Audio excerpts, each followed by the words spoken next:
साहित्य की कक्षा में आज हम एक नया पाठ पढ़ने जा रहे हैं।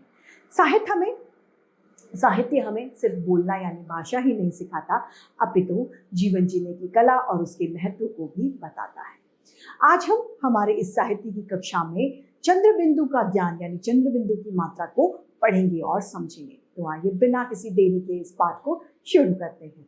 ये है पाठ 5, चंद्रबिंदु का ज्ञान। चंद्रबिंदु उस तरीके से किसी भी व्यंजन के ऊपर लगाया जाता है जिसे हम चंद्रबिंदु की मात्रा कहते हैं। जैसे आंख, आंख। चंद्रबिंदु के उच्चारण के लिए गला और नासिका दोनों का ही प्रयोग करना पड़ता है।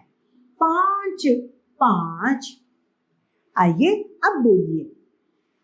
आंसू, आंसू। आंधी, आंचल, आंचल।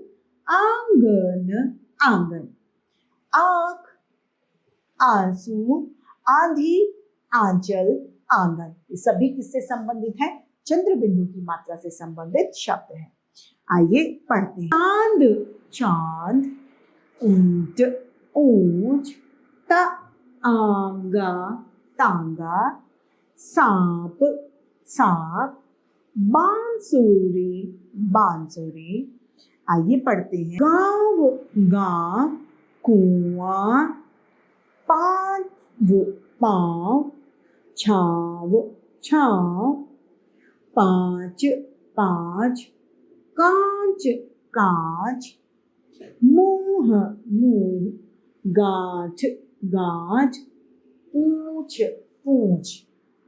धुआं, धुआं। हंसना, हंसना।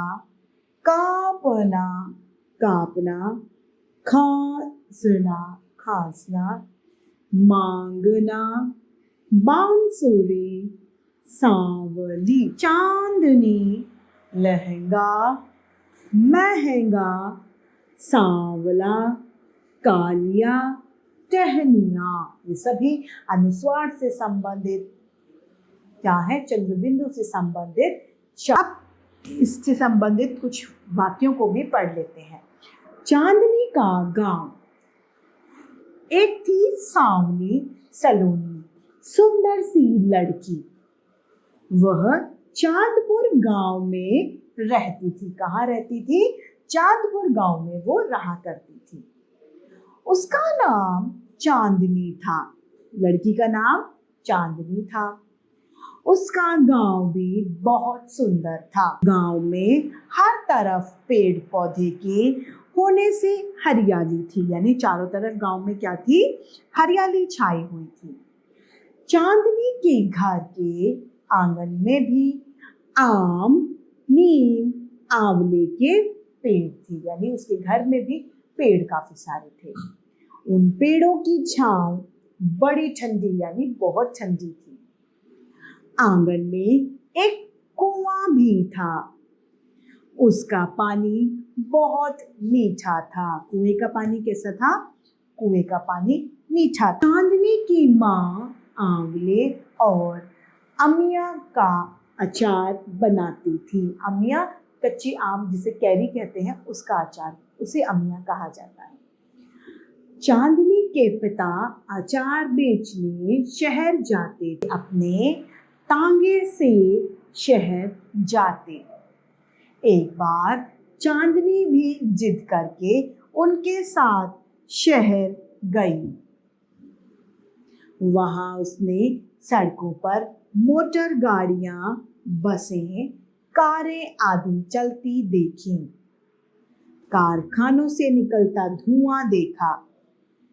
चांदनी को शहर का शोरगुल, वहां भीड़ भाड़ पसंद नहीं आई।